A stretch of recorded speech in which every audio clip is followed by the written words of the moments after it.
ಸಂತ ಪೌಲನು ತೀತನಿಗೆ ಬರೆದ ಪತ್ರದಿಂದ ಇಂದಿನ ವಾಚನ, ಅಧ್ಯಾಯ 3, ವಚನಗಳು 1-7 ತನಕ.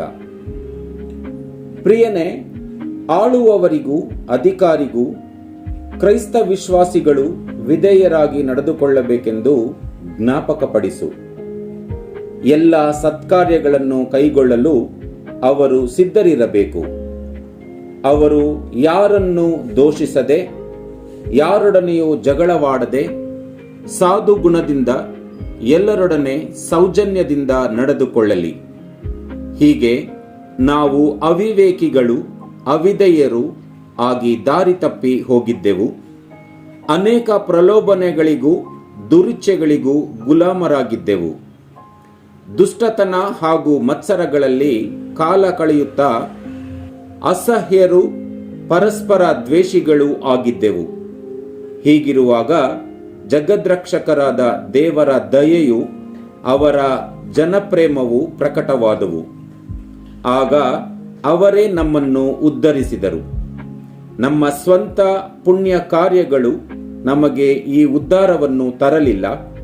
ಪುನರ್ಜನ್ಮವನ್ನು ಸೂಚಿಸುವ ಸ್ನಾನ ಹಾಗೂ ನೂತನ ಜೀವವನ್ನೀಯುವ ಪವಿತ್ರಾತ್ಮ, ಈ ಮೂಲಕ ಅವರೇ ನಮ್ಮನ್ನು ಕರುಣೆಯಿಂದ ಉದ್ಧಾರ ಮಾಡಿದರು. ಪವಿತ್ರಾತ್ಮರನ್ನು ನಮ್ಮ ಉದ್ಧಾರಕ ಯೇಸುಕ್ರಿಸ್ತರ ಮುಖಾಂತರ ದೇವರು ನಮಗೆ ಧಾರಾಳವಾಗಿ ಅನುಗ್ರಹಿಸಿದ್ದಾರೆ. ಹೀಗೆ ದೈವಾನುಗ್ರಹದಿಂದ ನಾವು ದೇವರೊಡನೆ ಸತ್ಸಂಬಂಧವನ್ನು ಹೊಂದಿದೆವು. ನಿತ್ಯ ಜೀವದ ಭರವಸೆಯನ್ನು ಪಡೆದು ಆ ಜೀವಕ್ಕೆ ಬಾಧ್ಯಸ್ಥರಾದೆವು. ಇದು ಸತ್ಯವಾದ ಮಾತು.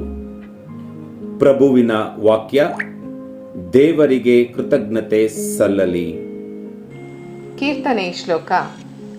ಪ್ರಭು ಕುರಿಗಾಹಿಯಾಗಿರಲು ನನಗೆ, ಕುಂದು ಕೊರತೆಗಳೆಲ್ಲಿಹವು ಎನಗೆ. ಪ್ರಭು ಕುರಿಗಾಹಿಯಾಗಿರಲು ನನಗೆ, ಕುಂದು ಕೊರತೆಗಳೆಲ್ಲಿಯವು ಎನಗೆ. ಹಸಿರುಗಾವಲುಗಳಲ್ಲೆನ್ನ ತಂಗಿಸುವನು, ತಿಳಿಕೊಳಗಳ ಬಳಿಗೆನ್ನ ಕರೆದೊಯ್ಯುವನು.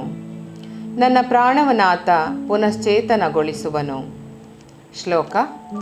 ಪ್ರಭು ಕುರಿಗಾಹಿ ಆಗಿರಲು ನನಗೆ, ಕುಂದು ಕೊರತೆಗಳೆಲ್ಲಿಯವು ಎನಗೆ. ತನ್ನ ನಾಮ ನಿಮಿತ್ತ ಸನ್ಮಾರ್ಗದಲ್ಲಿ ನಡೆಸುವನು ಎನಗೆ. ಕಾರ್ಗತ್ತಲ ಕಣಿವೆಯಲ್ಲಿ ನಾ ನಡೆವಾಗಲು ಅಂಜೆನು ಕೇಡಿಗೆ. ನಿನ್ನ ಕುರಿಗೋಲು ಊರುಗೋಲು ಧೈರ್ಯವನ್ನು ತರುವುದೆನಗೆ. ಕಾಣೆನೆಂದಿಗೂ ನಾ ದಿಗಿಲನು, ನೀನಿರಲು ನನ್ನೊಂದಿಗೆ. ಶ್ಲೋಕ. ಪ್ರಭು ಕುರಿಗಾಹಿ ಆಗಿರಲು ನನಗೆ, ಕುಂದು ಕೊರತೆಗಳೆಲ್ಲಿಹವು ಎನಗೆ. ಸಜ್ಜುಗೊಳಿಸುವೆ ನೀ ಶತ್ರುಗಳ ಕಣ್ಮುಂದೆಯೇ ನನಗೌತಣವನ್ನು. ಹಚ್ಚುವೆ ತಲೆಗೆ ತೈಲವನ್ನು, ತುಂಬಿ ತುಳುಕಿಸುವೆ ಪಾನಪಾತ್ರೆಯನ್ನು. ಶುಭ ಶಾಂತಿಯಿಂದ ನಾ ಬಾಳುವೆ ಜೀವಮಾನವೆಲ್ಲ.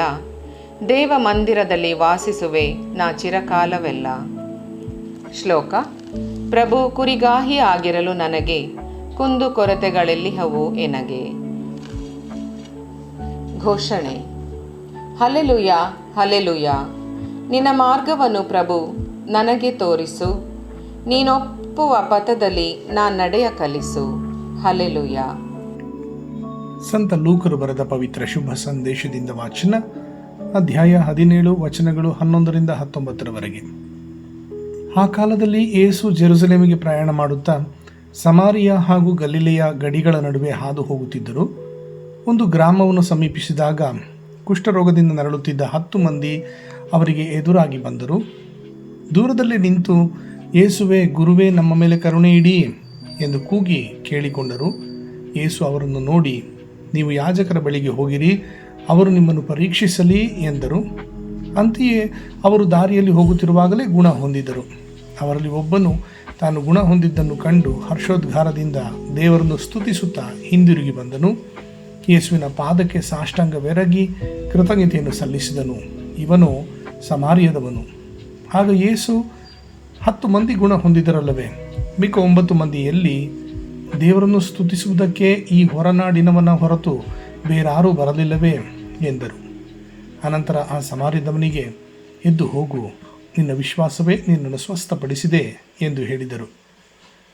ಪ್ರಭುವಿನ ಶುಭ ಸಂದೇಶ. ಕ್ರಿಸ್ತರೇ ನಿಮಗೆ ಸ್ತುತಿ ಸಲ್ಲಲಿ.